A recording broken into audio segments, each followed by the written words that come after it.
નમસ્કાર, સંવિધાન કેરિયર એકેડમીમાં આપનું સ્વાગત છે. હું છું ભાર્ગવ. આજે આપણે જોઈશું આજના મહત્વના કરંટ અફેર્સ. તો ચાલો શરૂઆત કરીએ. આજના કરંટ અફેર્સમાં સૌથી પ્રથમ છે ભારત અને ફ્રાન્સ વચ્ચે થયેલો એક અભ્યાસ છે, યુદ્ધ અભ્યાસ છે. તો એનું નામ છે શક્તિ અભ્યાસ. બરાબર, કોની કોની વચ્ચે થયું છે એ આપણે ખાસ યાદ રાખીશું. કયા સ્થળે થયું છે એ ખાસ યાદ રાખીશું. તો ભારત અને ફ્રાન્સ વચ્ચે કરવામાં આવી છે જે અભ્યાસ છે, જે એક્સરસાઇઝ છે તે. બરાબર, અને કયા સ્થળે કરવામાં આવ્યું છે? તો ઉમરોઈ ખાતે. ઉમરોઈ ક્યાં આવેલું છે? તો એ આવેલું છે મેઘાલય ખાતે. બરાબર, તો આપણે સ્થળ યાદ રાખીશું અને કયા કયા દેશો છે એમને યાદ રાખીશું. બરાબર છે. 7મા નંબરનું સંસ્કરણ છે. બરાબર, કયું સ્થળ છે? તો ઉમરોઈ મેઘાલય, અને ભારત અને ફ્રાન્સ વચ્ચે કરવામાં આવ્યું છે. નામ ખાસ યાદ રાખજો, શક્તિ અભ્યાસ છે. બરાબર, હવે અહીંયા વાત કરીએ આપણે એક્સરસાઇઝ, જે ડિફેન્સ એક્સરસાઇઝ છે એની. તો જે રિવિઝન છે એક વખત કરી લઈએ. 2024માં જેટલી પણ એક્સરસાઇઝ કરવામાં આવી હતી 1 બાય 1 જોઈ લઈએ. બરાબર, આ બધી 2024 આધારિત છે. ચાલો, સૌથી પહેલા છે ડેઝર્ટ સાયક્લોન ભારત અને યુએઈ વચ્ચે કરવામાં આવેલું, યુનાઇટેડ આરબ એમિરેટ્સ વચ્ચે. બરાબર, કયા સ્થાને કરવામાં આવેલું એમ પૂછવામાં આવે તો રાજસ્થાન યાદ રાખજો. બરાબર, આની અંદર બીજી રીતે પણ યાદ રાખી શકો. આ ડેઝર્ટ છે, મતલબ કે રણ થાય, ને રણ ક્યાં આવેલું છે? તો રાજસ્થાનમાં. બરાબર, તો એ મુજબ પણ તમે યાદ રાખી શકો. ચાલો, નેક્સ્ટ છે સહયોગ કાઇઝિન. બરાબર, કોની કોની વચ્ચે કરવામાં આવેલું? તો ભારત અને જાપાન વચ્ચે કરવામાં આવેલું. કયા સ્થળે કરવામાં આવેલું? તો તામિલનાડુનું ચેન્નઈ છે તો ત્યાં આગળ કરવામાં આવેલું. બરાબર, ત્યારબાદ છે અયુથયા. બરાબર છે, તો એ કોના વચ્ચે કરવામાં આવેલું? તો ભારત અને થાઈલેન્ડ વચ્ચે કરવામાં આવેલું. બરાબર છે. ત્યારબાદ છે સાયક્લોન. આની પહેલા જોયું એ ડેઝર્ટ સાયક્લોન હતું, આ છે સાયક્લોન. બરાબર, સાયક્લોન છે એ આ એનું બીજું સંસ્કરણ છે. બરાબર, ભારત અને ઇજિપ્ત વચ્ચે કરવામાં આવેલું. બરાબર છે, અને કયા સ્થાને કરવામાં આવેલું? તો ઇજિપ્ત ખાતે. બરાબર છે, આ બીજું સંસ્કરણ છે. પહેલું સંસ્કરણ 2023માં કરવામાં આવેલું. બરાબર, અને એ વખતે પણ ઇજિપ્ત ખાતે જ કરવામાં આવેલું જે અભ્યાસ છે તે. ચલો નેક્સ્ટ છે ખંજર અભ્યાસ. બરાબર, ભારત અને કિર્ગિસ્તાન વચ્ચે કરવામાં આવેલું, અને કયા સ્થાને કરવામાં આવેલું? તો હિમાચલ પ્રદેશનું બકલો ખાતે આ જે અભ્યાસ છે એ કરવામાં આવેલો છે. ત્યારબાદ છે ડેઝર્ટ નાઇટ. બરાબર, એમાં 3 દેશો, ભારત, ફ્રાન્સ અને યુએઈ. બરાબર, અને કયા સ્થાને કરવામાં આવેલું? તો અરબ સાગર ખાતે. ત્યારબાદ છે સદાતંસિક, જે કરવામાં આવેલું ભારત અને સાઉદી અરેબિયા અથવા સાઉદી અરબ અને રાજસ્થાન ખાતે કરવામાં આવેલું. ત્યારબાદ છે મિલન એક્સરસાઇઝ, એ કરવામાં આવેલું ઇન્ડિયન નેવલ ફોર્સ દ્વારા. બરાબર છે, અને કયા સ્થાને કરવામાં આવેલું? તો તે છે વિશાખાપટ્ટનમ. બરાબર, ત્યારબાદ નેક્સ્ટ છે ટાઈગર ટ્રેમ્પ, એ યુએસએ અને ભારત વચ્ચે કરવામાં આવેલું, અને એમાં કયા સ્થાને કરવામાં આવેલું? તો ભારતનો જે પૂર્વ સમુદ્રી તટ છે. બરાબર, જે ભારતનો પૂર્વીય સમુદ્રી તટ છે, જે આ વિસ્તાર છે કોરોમંડલ જેને કહેવામાં આવે છે, તો ત્યાં આગળ કરવામાં આવેલું. બરાબર છે, બંગાળની ખાડી જે છે ત્યાં આગળ. ત્યારબાદ છે પૂર્વી લહર અભ્યાસ. બરાબર, એ કરવામાં આવેલો ભારતીય નૌસેના દ્વારા. બરાબર, કયા સ્થાને? તો એ પણ પૂર્વ તટ આગળ કરવામાં આવેલો. બરાબર, આ સિવાય આની પહેલા લગભગ ગયા અઠવાડિયે આપણે જોયું હતું કે ગગન સ્ટ્રાઇક 2 કરીને હતો અભ્યાસ, એ કરવામાં આવેલો ભારતીય આર્મી અને જે વાયુસેના મતલબ કે એરફોર્સ છે તો એમનો આખો સંયુક્ત અભ્યાસ છે. બરાબર, કયા સ્થાને કરવામાં આવેલું એ ખાસ ધ્યાન રાખજો. પંજાબ ખાતે કરવામાં આવેલો. બરાબર છે, ક્યાં કરવામાં આવેલું? પંજાબ ખાતે. બરાબર, તો ગગન સ્ટ્રાઇક 2 યાદ રાખજો. એમાં ભારતીય આર્મી છે અને જે વાયુસેના છે, ઇન્ડિયન એરફોર્સ છે, એ બંને છે. સ્થાન પૂછવામાં આવે તો પંજાબ છે. બરાબર, ચલો આ રિવાઇઝ કરી લીધું. હવે નેક્સ્ટ કરંટ અફેર્સ જોઈએ. CO2 ને શોષવા માટે દુનિયાનો સૌથી મોટો પ્લાન્ટ છે. બરાબર, તો એ શરૂ કરવામાં આવ્યો છે. ક્યાં કરવામાં આવ્યો છે? તો એ કરવામાં આવ્યો છે આઇસલેન્ડ ખાતે. બરાબર, હવે આ જે પ્લાન્ટ છે એનાથી દર વર્ષે 36,000 ટન જેટલું કાર્બન છે એ શોષી લેશે. બરાબર, મતલબ કે જે આ CO2 છે, જે આ ગ્રીન હાઉસ વાયુઓ છે, તો એને શોષવાનું એક કાર્ય કરશે જે આ પ્લાન્ટ છે તે. બરાબર, જેથી કરીને જે કાર્બન એમિશન છે તો એને ઘટાડી શકાય, જે કાર્બન ઉત્સર્જન છે તો તેને ઘટાડી શકાય. બરાબર છે. આના પરથી બીજી એક વસ્તુ યાદ આવે કે ભારતે પણ ટાર્ગેટ એક બનાવ્યો છે કે કઈ સાલ સુધીમાં જે નેટ ઝીરો જે કાર્બન એમિશન છે તો એને ઝીરો કરી દેશે. તો એ લક્ષ્ય છે 2070 સુધીનું.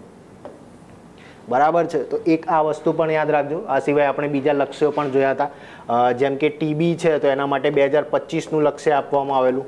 બરાબર છે, પછી મેલેરિયા છે તો એમાં 2030નું લક્ષ્ય આપવામાં આવેલું, જે મેલેરિયા છે તેમાં. બરાબર, તો આ બધા પણ યાદ રાખજો, એક સ્ટેટિક ક્વેશ્ચન તરીકે પૂછાઈ શકે. ચલો નેક્સ્ટ જોઈએ. વેલ્થીએસ્ટ સિટી રિપોર્ટ 2024 આ જે રિપોર્ટ છે બહાર પાડવામાં આવે છે એનો મતલબ એમ કે જે અમીર જે શહેરો છે એ કયા છે, બરાબર. તેમાં ભારતીય 2 શહેરોનો સમાવેશ કરવામાં આવ્યો છે, બરાબર. કોના દ્વારા પ્રકાશિત કરવામાં આવ્યું છે એ જોઈ લઈએ તો હેન્ડલે એન્ડ પાર્ટનર્સ અને ન્યૂ વર્લ્ડ હેલ્થ છે એના દ્વારા જાહેર કરવામાં આવ્યું છે. ચર્ચામાં શા માટે છે, શા માટે આપણે યાદ રાખીશું તો કારણ કે એમાં ભારતના 2 શહેરો છે, બરાબર. તો આની અંદર જે ટોપ 13 દેશો હતા, બરાબર છે, જે ટોપ 13 દેશો હતા એમાં 12મા નંબરે આપણું મુંબઈ શહેર આવ્યું છે અને 13મા નંબરે દિલ્હી આવ્યું છે, બરાબર. તો આ બંને અમીર શહેરો છે ભારતના કે જેનો સમાવેશ આ રિપોર્ટમાં કરવામાં આવ્યો છે, બરાબર. તો બંને શહેરોના નામ યાદ રાખીશું, એમનો ક્રમ પણ યાદ રાખીશું. ચલો નેક્સ્ટ જોઈએ.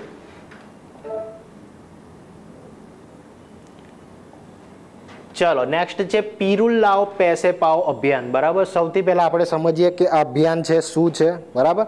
પહેલા તો સમજીએ કે પીરુલ એટલે શું. પીરુલ એટલે તીડના જે પાન હશે એને કહેવામાં આવે છે પીરુલ, બરાબર. હવે જે આ અભિયાન છે તો ઉત્તરાખંડ સરકાર દ્વારા શરૂ કરવામાં આવ્યો છે. એનો મતલબ શું થશે તો જે આ પીરુલ છે તમે જાણતા હશો અથવા તમે ન્યૂઝપેપરમાં વાંચ્યું હશે કે જે ઉનાળો હશે તો એ દરમિયાન ઉત્તરાખંડ છે, હિમાચલ પ્રદેશ છે, તો એમાં અમુક સમય જે જંગલો હશે તો ત્યાં આગળ એક આગ લાગતી હોય છે, બરાબર. તો એનું મુખ્ય રીઝન છે એ આ પીરુલ છે એના પાન, જે તીડના પાન છે તે, કારણ કે તે છે એક બીજા સાથે ઘર્ષણના લીધે અથવા જે ગરમી છે એના લીધે સળગી ઉઠે છે, બરાબર. તો એના લીધે જે આખું જે જંગલ હોય એમાં આગ લાગવાની સંભાવનાઓ વધી જાય છે, બરાબર. તો આ જે ઉત્તરાખંડ સરકાર છે તો એમના દ્વારા જે આ અભિયાન લોન્ચ કરવામાં આવ્યું છે એના દ્વારા જે તમે પીરુલના જે પાન છે તો એ એકઠા કરીને તમે એ સરકારને આપશો, સરકાર સામે તમને પૈસા આપશે, બરાબર. જેથી કરીને જે આ પાન છે એનાથી તમે પૈસા પણ મેળવી શકશો અને જંગલમાં જે આગ લાગી છે તો એને પણ ઘટાડી શકશો, બરાબર. તો અહીંયા મેઇનલી આપણે યાદ રાખીશું કે પીરુલ લાઓ પૈસે પાઓ છે તો એ કયા સરકારનું છે, બરાબર, અભિયાન. તો ઉત્તરાખંડ સરકારનું છે, બરાબર. તો ખાસ યાદ રાખજો જે આ અભિયાન છે તે ઉદ્દેશ્ય શું છે એ યાદ રાખજો. ચલો નેક્સ્ટ જોઈએ. ગૂગલ દ્વારા ભારતમાં તેનું પ્રથમ જે વોલેટ એપ છે તો એ શરૂ કરવામાં આવ્યું છે, બરાબર. આ સિવાય જે એપલના યુઝર હશે એમને પણ ખબર હશે કે એક વોલેટ કરીને એક એપ્લિકેશન આવે છે. તો જે આ વોલેટ એપ છે એનો ઉપયોગ શું હશે તો જે તમારા ડોક્યુમેન્ટ્સ છે, બરાબર, જેમ કે આધાર કાર્ડ છે, જે પેન કાર્ડ છે, બરાબર, તો એ બધા છે તો તમે એક PDF સ્વરૂપે એની અંદર છે તો સેવ કરી શકશો, બરાબર. તો જેથી કરીને જે ફિઝિકલ સ્વરૂપે તમારે દરેક જગ્યાએ આધાર કાર્ડ છે, પેન કાર્ડ છે તો એ બધું લઈ જવાની જરૂર પડશે નહીં, બરાબર. તો ગૂગલ દ્વારા તેને લોન્ચ કરવામાં આવ્યું છે તો ખાસ યાદ રાખજો. ચલો અહીંયા ગૂગલની વાત આવી છે તો ગૂગલ દ્વારા બીજી એક વસ્તુ લોન્ચ કરવામાં આવેલી, નામ છે એનું ડીજી કવચ. શેના માટે કરવામાં આવેલી? હવે જે આ ડીજી કવચ છે તે ભારતમાં લોન્ચ કરવામાં આવ્યું છે, બરાબર. ભારત માટે લોન્ચ કરવામાં આવ્યું છે. એનો મતલબ શું થશે કે જે ઓનલાઈન ધોખાધડી થાય છે, જે સ્કેમ થઈ રહ્યા છે તો એને રોકવા માટેનું છે આ એપ્લિકેશન, બરાબર. તો ભારતમાં જે ઓનલાઈન ધોખાધડી, જે સ્કેમ ચાલી રહ્યા છે તો તેને રોકવા માટેનું આ આખી એપ્લિકેશન છે, બરાબર. તો ખાસ એ યાદ રાખજો કે કોના દ્વારા છે કે લોન્ચ કરવામાં આવ્યું તો ગૂગલ દ્વારા લોન્ચ કરવામાં આવ્યું છે, બરાબર. તો બંને યાદ રાખજો, વોલેટ એપ પૂછાય કે પછી ડીજી કવચ પૂછાય, બંનેમાં ગૂગલ આવશે. ચાલો નેક્સ્ટ. ICC પુરુષ T20 વર્લ્ડ કપ છે તો એની અંદર શ્રીલંકાનું ઓફિશિયલ સ્પોન્સર બન્યું છે અમૂલ, બરાબર. તો અહીંયા નામ યાદ રાખજો, અમૂલ છે, બરાબર. અને કઈ ટીમનું છે તો શ્રીલંકાનું છે, બરાબર. હવે ICCની વાત કરીએ તો ઇન્ટરનેશનલ ક્રિકેટ કાઉન્સિલ, બરાબર છે, અને એની સ્થાપના થયેલી 1909ના રોજ, બરાબર છે. આ સિવાય તેનું હેડક્વાર્ટર ક્યાં આવેલું છે એ પૂછવામાં આવે તો UAEનું દુબઈ છે ત્યાં આગળ, બરાબર છે. હવે ICCની વાત કરવામાં આવી જે આ T20 જે વર્લ્ડ કપ છે, બરાબર. તો એની અંદર આપણે ગયા અઠવાડિયે પણ એક કરંટ અફેર્સ જોયું હતું કે જે બ્રાન્ડ એમ્બેસેડર બનાવવામાં આવે છે અને એમાં યુવરાજ સિંહનું પણ નામ છે, બરાબર. તે ભારતીય પૂર્વ ક્રિકેટર છે યુવરાજ સિંહ, તો એમનું પણ નામ છે. ટોટલ 3 જણા છે, એક ક્રિસ ગેલ છે, એક યુવરાજ સિંહ છે અને ત્રીજા લગભગ બ્રાવો છે, બરાબર. તો એ 3 છે. 3 યાદ રાખવાની જરૂર નથી, યુવરાજ સિંહનું નામ યાદ રાખજો કારણ કે ભારતીય છે, બરાબર. ચાલો નેક્સ્ટ જોઈએ. ભારત દ્વારા નાણાકીય વર્ષ 2023-24માં સૌથી વધારે જે નિકાસ કરવામાં આવ્યું હોય તો એમાં સૌથી પ્રથમ દેશ છે UAE, બરાબર. મતલબ કે ભારતમાંથી જે ચીજ વસ્તુઓ છે જેની નિકાસ સૌથી વધારે જ્યાં કરવામાં આવી છે તો એમાં યુનાઇટેડ આરબ અમીરાટ્સ છે તો એ પ્રથમ ક્રમે છે, બરાબર. અને કેટલું કરવામાં આવ્યું છે તો 35.6 બિલિયન ડોલર જેટલું, બરાબર.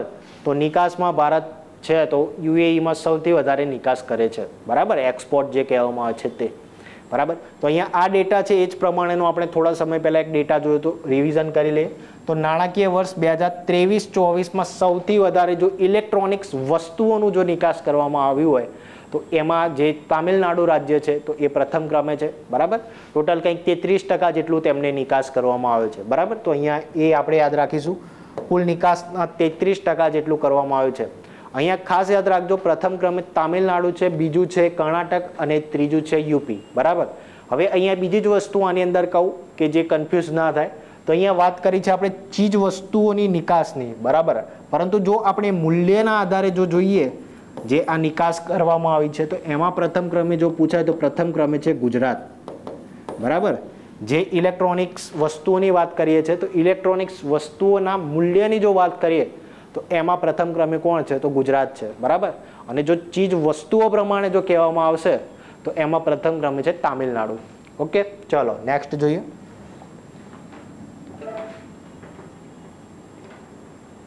ચાલો નેક્સ્ટ છે એક રિપોર્ટ છે, ઘણો અગત્યનો છે, ભારત સરકાર દ્વારા લોન્ચ કરવામાં આવે છે, બરાબર. ભારત સરકારની જે આર્થિક સલાહકાર પરિષદ છે તેમના દ્વારા લોન્ચ કરવામાં આવે છે.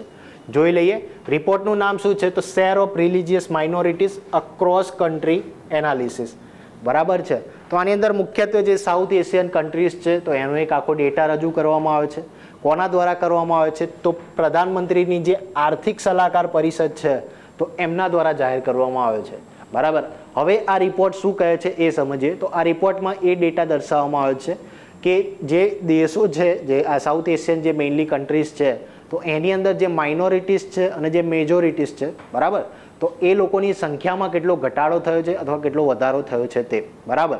તો આની આધારે જે સૌથી વધારે જો મેજોરિટી છે, મતલબ કે જે બહુસંખ્યક આબાદી છે, જે ઉદાહરણ તરીકે આપણે જોઈએ કે જેમ કે ભારતમાં સૌથી વધારે જો આબાદી હોય, જો ધર્મના આધારે જોઈએ, કારણ કે અહીંયા રિલિજિયસ વાત કરવામાં આવી છે, બરાબર, રિલિજિયસ, તો એની અંદર જો જોઈએ તો ધર્મની આધારે જોઈએ તો ભારતમાં સૌથી વધારે હિન્દુ લોકો છે, બરાબર, કે જેમને આપણે મેજોરિટી તરીકે ગણીએ છીએ, બરાબર. તો એની અંદર જો સૌથી વધારે આ જે રિપોર્ટ અનુસાર જે દેશ છે કે બહુસંખ્યક જે આબાદી છે એમાં ઘટાડો થયો છે તો એમાં મ્યાનમાર પ્રથમ ક્રમે છે, બરાબર. મ્યાનમાર પ્રથમ ક્રમે છે. હવે મ્યાનમારમાં જોઈશું તો સૌથી વધારે બૌદ્ધિસ્ટ લોકો છે, બરાબર, અને તેમાં કેટલો ઘટાડો થયો છે તો 9.84% ઘટાડો થયો છે, બરાબર. બીજા ક્રમે જોઈશું તો એ કયું છે તો એ છે ભારત, બરાબર. તો ભારતમાં કેટલા ટકાનો ઘટાડો થયો છે તો 7.82% ઘટાડો થયો છે, બરાબર. હવે અમુક જણને સવાલ એમ થાય કે સર એ વખતે વસ્તી વધારે હતી, અત્યારે તો એ વખતે વસ્તી ઓછી હતી, અત્યારે તો વસ્તી વધી ગઈ છે એમના પ્રમાણે, પરંતુ એ રીતે નથી જોવાનું. જે ઓવરઓલ જે છે એના પર્સન્ટેજ આપણે જે નીકાળીશું તો એની અંદર કેટલો ઘટાડો થયો છે, એ વખતે કેટલા ટકા હતા, અત્યારે કેટલા ટકા છે, એના આધારે જે છે તો એ આ નક્કી કરવામાં આવ્યું છે, બરાબર. હવે આની અંદર બીજો એક ડેટા પણ હતો કે બહુસંખ્યક વસ્તીમાં સૌથી વધારે વધારો જો થયો હોય તો તે છે બાંગ્લાદેશ, બરાબર. કેટલો વધારો થયો છે બાંગ્લાદેશમાં તો 18.55% વધારો થયો છે, બરાબર. તો એક આ પણ યાદ રાખજો, બરાબર. સૌથી વધારે ઘટાડો પૂછવામાં આવે તો મ્યાનમાર પ્રથમ ક્રમે છે, બીજા ક્રમે ભારત છે, અને જો સૌથી વધારો જો પૂછવામાં આવે તો બાંગ્લાદેશ પ્રથમ ક્રમે છે, બરાબર. ઘણો ઇમ્પોર્ટન્ટ છે, યાદ રાખજો, મીન્સમાં પણ કામમાં આવશે તમારે, તમે ટાંકી શકશો કોઈ પણ મુદ્દો છે તેમાં. ચલો નેક્સ્ટ જોઈએ. AI માટે ISO 42001 2023 સર્ટિફિકેટ છે એ પ્રાપ્ત કરનાર પ્રથમ IT કંપની બની છે, બરાબર. આ થોડું રહી ગયું છે અને એ IT કંપનીનું નામ છે ઇન્ફોસિસ, બરાબર. શું નામ છે? ઇન્ફોસિસ છે નામ, તો નામ ખાસ યાદ રાખીશું આપણે. ચલો અહીંયા AIની વાત કરવામાં આવી છે તો AI છે જે આર્ટિફિશિયલ ઇન્ટેલિજન્સ, તો એના અગત્યના કરંટ અફેર્સ જોઈ લઈએ. ચલો પ્રથમ છે AI સુરક્ષા પર પ્રથમ શિખર સંમેલન ક્યાં કરવામાં આવેલું તો UK ખાતે કરવામાં આવેલું. ત્યારબાદ છે PM મોદીના ભાષણોનું તામિલમાં અનુવાદ જે કરવામાં આવેલું તો એના માટે લોન્ચ કરવામાં આવેલી ભાષીની AI એપ, બરાબર છે. ત્યારબાદ છે સુપ્રીમ કોર્ટ દ્વારા AI આધારિત ક્ષેત્રીય ભાષા અનુવાદ અનુકરણ જે લોન્ચ કરવામાં ઉપકરણ લોન્ચ કરવામાં આવેલું, એનું નામ છે સુવાસ, બરાબર. આ એક પોર્ટલ છે, બરાબર, ખાસ ધ્યાન રાખજો. કારણ કે અમુક સમસ્યા શું સર્જાતી હોય છે કે કારણ કે સુપ્રીમ કોર્ટ છે એની અંદર મેઇનલી જેવું ભાષા હોય તો હિન્દી છે અને ઇંગ્લિશ છે, બરાબર. હવે કોઈનો કેસ છે, ધારો કે સાઉથ ઇન્ડિયા છે, એના કોઈ રાજ્યમાંથી કેસ પહોંચ્યો છે, હવે એ વ્યક્તિ માત્ર તામિલ અથવા તેલુગુ એવું જ જાણે છે, બરાબર. તો એમને જે આ અનુવાદ છે, જે આખી એમની આખો કેસ ચાલ્યો છે, તો એની આખી માહિતી છે પોતાની જે ક્ષેત્રીય ભાષા છે, તામિલ હશે, તેલુગુ હશે, કન્નડ હશે અથવા ગુજરાતમાં ગુજરાતી છે, તો એ મુજબ એમને મળી રહેશે, બરાબર. આથી કરીને એમને કોઈ અન્યાય ના થાય, બરાબર, કારણ કે એમને ખબર જ નહીં પડે કે શું ચાલી રહ્યું છે આખું. ઓકે, ચલો નેક્સ્ટ જોઈએ. ઓલા દ્વારા ભારતનું પ્રથમ AI મોડેલ લોન્ચ કરવામાં આવ્યું છે અને એનું નામ છે કૃત્રિમ, બરાબર. કૃત્રિમ પરથી બીજી એક વસ્તુ યાદ આવે કે કૃત્રિમ છે તો એ બની ગયું છે યુનિકોર્ન, બરાબર. યુનિકોર્નનો મતલબ શું થશે કે એવી કંપની કે જેનું માર્કેટ કેપ છે, મતલબ કે માર્કેટ વેલ્યુએશન છે $1 બિલિયન છે, તો એને ટચ કરી જશે અથવા તેનાથી વધારે જતું રહેશે, બરાબર. હવે આ જે છે કૃત્રિમ શા માટે યાદ રાખીશું, કારણ કે ભારતનું પ્રથમ AI કંપની છે, બરાબર, આર્ટિફિશિયલ ઇન્ટેલિજન્સ કંપની છે કે જે યુનિકોર્ન બની છે, બરાબર. તો એ પણ યાદ રાખીશું. ચલો નેક્સ્ટ છે ભારતની પ્રથમ AI સિટી બનશે ક્યાં આગળ, તો લખનઉ ખાતે. ત્યારબાદ છે દેશનું પ્રથમ AI અને રોબોટિક પાર્ક છે એ લોન્ચ કરવામાં આવ્યું છે બેંગલુરુ ખાતે. ત્યારબાદ છે ભારતની પ્રથમ AI ટીચર અને નામ છે તેનું આઈરિસ. ત્યારબાદ આપણે જોયું હતું ગ્લોબલ મીડિયા એવોર્ડ, બરાબર, એ આપવામાં આવેલું ઇન્ડિયા ટુડે ગ્રુપ છે, તો એના એક એન્કર છે એમને, અને એન્કરનું નામ ખાસ યાદ રાખજો, નામ છે એમનું AI સના, બરાબર. ત્યારબાદ છે દુનિયાની પહેલી AI સ્પોક પર્સન, એનું નામ છે વિક્ટોરિયા સી. કયા દેશના છે, તો યુક્રેન દ્વારા તેને લોન્ચ કરવામાં આવ્યું છે, બરાબર. આ બધું AI આધારિત છે, વ્યક્તિ નથી કોઈ, બધું AI આર્ટિફિશિયલ ઇન્ટેલિજન્સ દ્વારા તેમને વિકસિત કરવામાં આવે છે, બરાબર. તો આ બધા AI ના છે, તો ખાસ ધ્યાન રાખજો. ચાલો નેક્સ્ટ જોઈએ. ચલો નેક્સ્ટ છે એક વન લાઇનર. રાષ્ટ્રીય મહિલા હોકી લીગ છે 2024-25, એનું આયોજન કરવામાં આવેલું ઝારખંડના રાંચી ખાતે, બરાબર. એની અંદર એક ટીમ છે જે પ્રથમ સંસ્કરણમાં વિજેતા બની છે અને એ ટીમ છે હરિયાણાની, બરાબર. પ્રથમ જે ચરણ છે, પ્રથમ ફેઝ છે, તો એમાં વિજેતા બન્યા છે. તો માત્ર નામ યાદ રાખજો, હરિયાણા છે, ક્યાં આગળ તેનું આયોજન કરવામાં આવે છે એટલું ખાસ યાદ રાખજો, બીજું એટલું ઇમ્પોર્ટન્ટ છે નહીં. ચાલો નેક્સ્ટ છે કોમનવેલ્થ સેક્રેટરીએટ દ્વારા ભારતની એક પહેલ છે, ભારતની એક ઇનિશિયેટિવ હતું, એનું નામ છે CP ગ્રામ્સ, બરાબર. તો એને best practices of the smart government તરીકેની એને માન્યતા આપવામાં આવી છે, બરાબર. હવે CP ગ્રામ્સ શું છે એ સમજીએ.